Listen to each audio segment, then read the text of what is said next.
NCP এবং আমাদের গণঅভ্যুত্থানের একজন গুরুত্বপূর্ণ মুখ জনাব হাসনাত আবদুল্লাহর একটা স্ট্যাটাস নিয়ে গতকাল উনি গতকালই স্ট্যাটাসটা দিয়েছেন। গতকাল একটা টক শোতে আমাকে জিজ্ঞেস করা হলো এবং সেই প্রসঙ্গে আমার কাছে মনে হলো কিছু কথা বলা দরকার। ওখানেও বলেছি এবং এখানে আমি আমার চ্যানেলে একটু বলে রাখতে চাই, কারণ যখন এনসিপি রাজনীতি করছে তারা রাজনৈতিক দল হিসেবে জনগণের সামনে কীভাবে আসা উচিত সেই ব্যাপারে কিছু কথা বলার আগে সম্প্রতি দেখলাম হাসনাত আবদুল্লাহ পিতা হয়েছেন।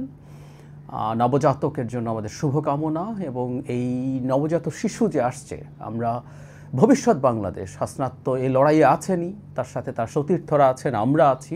আমরা চেষ্টা করব একটা বাসযোগ্য গণতান্ত্রিক বাংলাদেশ তৈরি করার জন্য। নবজাতকের জন্য অসীম শুভেচ্ছা। সেটা জানিয়ে শুরু করি। হাসনাত যে স্ট্যাটাসটা দিয়েছেন সেই স্ট্যাটাসটা ইংরেজিতে দিয়েছেন। That's interesting. তিনি মূলত বাংলায় তার স্ট্যাটাস দেন, লেখেন। এটা ইংরেজিতে দেয়া মানে আমি এটা ধরে নিতেই পারি যে তিনি আন্তর্জাতিক সম্প্রদায়েরও দৃষ্টি আকর্ষণ করার চেষ্টা করেছেন। অল্প কয়েকটা কথা লিখেছেন, দুটো ছবি শেয়ার করেছেন। উনি লিখেছেন, the only visible reform this country has witnessed so far is what you see in this photo. When it comes to giving blood, we'll be at the forefront, but when it comes to the power, will be nowhere to be found. Repeat. ছবি দুটো হচ্ছে doctor Yunus যখন প্রথম দেশে আসেন, তার আশপাশে সব সেই ছাত্র নেতারা যারা ফোরফ্রন্টে ছিলেন, সামনে ছিলেন, এবং জুলাই সনদ স্বাক্ষরের ছবি আছে নিচে, যেখানে মূলত রাজনৈতিক দলগুলো ডক্টর ইউনূসের সাথে আছেন এবং রিফর্মস কমিশনের সদস্যরা আছেন। এটাকে তিনি বলছেন পাওয়ারে যদি হয় তাহলে পাহাড়ের কথা যদি আসে তখন তারা থাকেন না, কিন্তু রক্ত দেওয়ার কথা যদি আসে তারা ফোরফ্রন্টে থাকেন।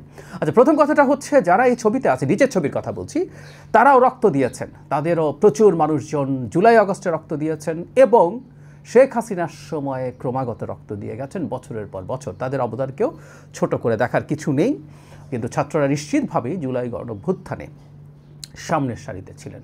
এখন নিচের যে ছবিতে তারা নেই তার দায় কার? বা রাজনীতি যখন তারা করতে নামছেন, গতকাল যে টকশোর কথা বলছি তাতেও এনসিপির একজন গুরুত্বপূর্ণ নেতা আমার সাথে ছিলেন, তিনি কিছু পয়েন্ট উল্লেখ করেছেন। আমি সেটার আলোকেই আসলে কিছু কথাও বলতে চাই। এই যে নিচের ছবিটাতে নেই তারা, আমার কাছে খুবই খারাপ লেগেছে। আমি বহুবার বলছি, ইভেন তারা স্বাক্ষর না করলেও যেতে পারতেন, এই ছবির পার্ট হতে পারতেন। এটা একটা গণতান্ত্রিক মানসিকতা। গেলে কেউ তাদেরকে ধরে বেঁধে সিগনেচার করিয়ে ফেলতো নিশ্চয়ই না। গণফোরাম গিয়েছিল, গণফোরাম সাইন করেনি তাদের এই সনদে, তাদের দ্বিমত আছে। সো যাওয়াটা ভালো হতো এবং সাইন করা উচিত ছিল। কেন উচিত ছিল সেগুলো নিয়ে কথা বলেছি, এগুলো নিয়ে আর কথা বলতে চাইছি না। এই ঐতিহাসিক ছবিটার পার্ট এনসিপি হতে পারেনি। আমি মনে করি এটা এনসিপির ভুলে, এনসিপির দোষেই হয়েছে। এখানে কাউকে ব্লেম করার কিছু নেই। কিন্তু তারা যেটা ইঙ্গিত করতে চাইছেন আসলে, ইনফ্যাক্ট গতকাল এনসিপির ওই নেতা সেই কথাটাই তুলেছেন যে পুরনো যে ব্যবস্থা ছিল, পুরনো যে পাওয়ারের সেন্টারগুলো ছিল, তিনি যা বলেন যে ওল্ড পলিটিক্যাল পার্টিজ, এর মধ্যে সিভিল মিলিটারি, ব্যুরোক্রেসি, মিডিয়া, সবাই, বা দেয়ার আর সাম বিজনেস পিপল, সবাই মিলে একটা পুরনো বন্দোবস্তেই সব কিছু নিয়ে ক্ষমতাটাকে সেই জায়গায় নিয়ে যাওয়ার চেষ্টা করছেন। আমি একটা কথা খুব স্পষ্টভাবে বলতে চাই, যদি এটা হয়ও, আমি ধরে নিলাম এটাই হচ্ছে, ওল্ড এস্টাবলিশমেন্ট সবসময় তার মতো করে সব কবজায় রাখতে চাইবে, এটার মধ্যেও সমস্যার কিছু নাই, ভুলের কিছু নাই। সমস্যা আছে, কিন্তু সে তার ফেভারের মতো করে স্টেটকে রক্ষা করতে চাইবে, তার মতো করে স্টেটকে সাজাতে চাইবে পুরনো বন্দোবস্ত। এনসিপি যখন নতুন বন্দোবস্তের কথা বলছে, এনসিপিকে আসলে তাকেই খুঁজে বের করতে হবে এর মধ্যে সে কীভাবে কাজ করবে, কীভাবে সে জনগণের জন্য একটা নতুন বন্দোবস্তের রাষ্ট্র তৈরি করবে। এই দায় শতভাগ এনসিপির।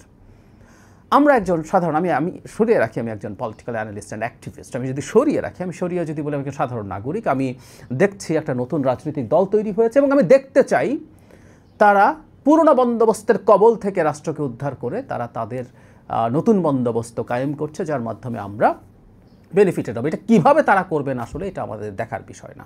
পুরনো বন্দোবস্ত সব নিয়ে গেল এসব বলে জনগণকে খানিকটা সচেতন করা যেতে পারে, কিন্তু জনগণ সব সময় এসে তাদের হয়ে মাঠে নেমে যাবে না, কারণ ক্ষমতায় যাবেন কিন্তু, বা আমরা একটু ইউফেমিস্টিকলি যদি বলি, দায়িত্বে যাবেন কিন্তু রাজনৈতিক দলরা। এনসিপি দায়িত্বে যাবে, এনসিপি যখন দায়িত্বে যাবে, ক্ষমতায় যাবে, মন্ত্রী হবেন এই এনসিপির লোকজনই, সুতরাং তাকেই বের করতে হবে। এটা খারাপ অর্থ বলছি না, রাজনৈতিক দল কিন্তু ক্ষমতায় যাওয়ার জন্যই তৈরি হয়। রাজনৈতিক প্ল্যাটফর্ম আর রাজনৈতিক দলের মধ্যে একটা ডিফারেন্সের জায়গা হচ্ছে রাজনৈতিক দল তৈরি হয় ক্ষমতায় যাওয়ার জন্য। ক্ষমতায় তারা যেতে চান, ক্ষমতায় গিয়ে তারা তাদের কর্মসূচি আছে, তারা তাদের কর্মসূচি ঘোষণা করেছেন, তারা সেগুলো বাস্তবায়ন করতে চান এবং সেটার কারণেই তাদেরকে ক্ষমতায় যেতে হবে। সুতরাং এই বিদ্যমান ব্যবস্থাকে ভেঙে বা ইন্টারঅ্যাক্ট করে বা কতটুকু ভাঙবেন, কতটুকুর সাথে তারা আন্ডারস্ট্যান্ডিং করবেন, কিভাবে তারা যাবেন, সেগুলো তাদেরকে আসলে খুঁজে বের করতে হবে। একটা কথা মনে রাখা দরকার, গণঅভ্যুত্থান প্রতিদিন করা যায় না। যখন রাজনৈতিক দল হয়ে ওঠেন তারা এই জিনিসগুলো বুঝে উঠতে হবে। পাওয়ার কিভাবে কাজ করে, পাওয়ার সেন্টারগুলোর ইন্টারেস্ট কী, তাদের মধ্যে ইন্টারাকশন কী, এই জিনিসগুলো যদি তারা ঠিকঠাক মতো বুঝে উঠতে না পারেন, রাজনীতি করে তাদেরকে গ্রো করা কঠিন হবে, বেশ কঠিন হবে। একটা কথা মনে রাখা দরকার, বাংলাদেশ ইউরোপ আমেরিকার মতো দেশ না। বাংলাদেশে কোনো কালেই সেই অর্থে খুব লিবারেল ডেমোক্রেসির অস্তিত্ব ছিল না। তারপরও কয়েক বছর আমরা যেমন ছিলাম, শেখ হাসিনার গত 15 বছরে এই অবস্থাটা আরও ধ্বংস হয়ে গেছে। সুতরাং যেসব পাওয়ার এলিটসরা আছেন ফ্রম ডিফারেন্ট সেক্টরস, তারা আরও বেশি পাওয়ারফুল হয়ে উঠেছেন। সুতরাং এটা ভাঙার জন্য কীভাবে তারা কৌশল ঠিক করবেন, সেটা একান্তই তাদের কৌশল, তাদেরকেই ঠিক করতে হবে। এটা নিয়ে জনগণকে সচেতন করতে পারেন, জনগণকে রাখতে পারেন, কিন্তু শক্তি প্রদর্শন মানে তারা শক্তি বলতে আমি আবারও গণঅভ্যুত্থানে নেমে যাওয়ার কথা বলছি না, এটা সত্য, কখনো গণঅভ্যুত্থানের মতো আবার পরিস্থিতি হলে সেটাও নামার জন্য প্রস্তুত থাকতে হবে। কিন্তু পলিটিক্সের শক্তি প্রদর্শনের ব্যাপার আছে যে তারা ফ্যাক্টর হয়ে উঠছে, তাদের জনসমর্থন তৈরি হচ্ছে, তাদেরকে কগনিজেন্সে নিচ্ছে অন্যান্য পলিটিক্যাল পার্টি এবং পাওয়ারের সেন্টারগুলো। আমি যদি এভাবে বলি, 5 আগস্টের পরবর্তী সময় তো এনসিপি তখনও তৈরি হয়নি, কিন্তু এই সমন্বয়ক, বৈষম্য বিরোধী ছাত্র আন্দোলন ছিল এবং নাগরিক কমিটি ছিল, তাদেরকে তো যথেষ্ট রকম মূল্য দিয়েছিল এই পাওয়ার সেন্টারগুলো। দুটো সদ্য তৈরি হওয়া সংগঠন, যারা রাজনৈতিক দলও না, অত্যন্ত ব্যয়বহুল অফিস মেনটেন করেছেন, তারা বিভিন্ন জায়গায় গেছেন, অনেকেই কন্ট্রিবিউট করেছেন আমরা ধরতে পারি, বা আমরা ভেতর থেকে যেটা জানি এটা অনেকেই জানেন যে তাদেরকে অনেকে অনেক রকমভাবে সাহায্য করতে চেয়েছেন। সুতরাং সেই গুরুত্ব তারা আজকে যদি হারিয়ে ফেলেন, সেটা কেন হারিয়েছেন, এই প্রশ্নগুলো তাদেরকে করতে হবে। প্রশ্নগুলো তো করেই তারপর আসলে কারণ খুঁজে বের করতে হবে, কেন তাদের গুরুত্ব কমে গেল, কেন তারা গুরুত্বহীন হয়ে উঠলেন, তাদের রাজনীতির সমস্যা কোথায় আছে, এগুলো তাদেরকেই খুঁজে বের করতে হবে। বটম লাইন হচ্ছে এটা সমস্যা আছে, এটা বলে আসলে নিজের ব্যর্থতাকে ঢাকা দেওয়া যাবে না।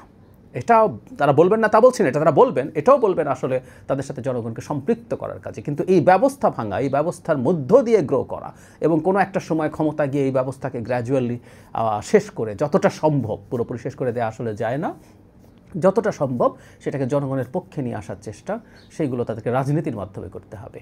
রাজনীতি গণঅভ্যুত্থান না। গণঅভ্যুত্থান করার স্কিল যদি কারো থাকে, সেটা দিয়ে যে রাজনীতিতে সফল হওয়া যাবে, নট নেসেসারিলি। প্রচুর ইতিহাস আছে যেখানে গণঅভ্যুত্থান বা মেজর একটা আন্দোলন করেও খুব সফল হয়ে ওঠেননি। সুতরাং তাদেরকে এটা দুটো যে আলাদা স্কিল, যে আমি গণঅভ্যুত্থান করতে পেরেছি বলে আমি একটা সফল রাজনৈতিক দল করে নির্বাচন করে ক্ষমতায় যেতে পারবো, ব্যাপারগুলো একই না। সো আশা করি এনসিপি বুঝবেন, হাসনাত আবদুল্লাহরা বুঝবেন যে এই দুটো আলাদা স্কিল, সেটার জন্য কোনটা কী প্রয়োজন, ঠান্ডা মাথায়, শান্ত মাথায় এগুলো বুঝে তাদের কৌশল ঠিক করতে হবে।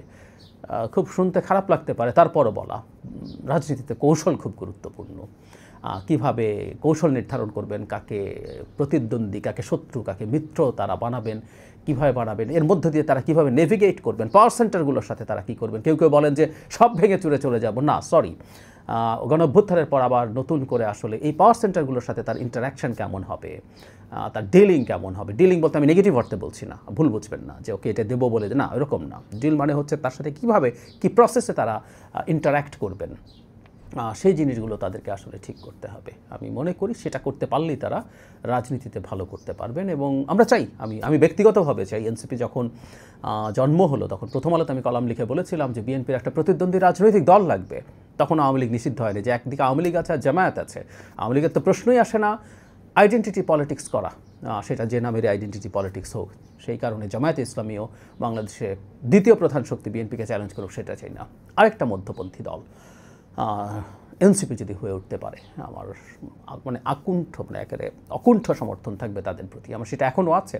তাদের কিছু সমালোচনা করি, দ্যাট ডাজন্ট নেসেসারিলি মিন যে তাদের প্রতি আমার শুভকামনা নেই। সো এনসিপি বাস্তবতাগুলো বুঝুক, তাদের কৌশল ঠিক করুক, তারা সফল হোক, তারা বিএনপির প্রধান চ্যালেঞ্জার হয়ে উঠুক এবং খুব দ্রুত যতটা সম্ভব তারা ক্ষমতায় যাক, এটা আমি আন্তরিকভাবে চাই।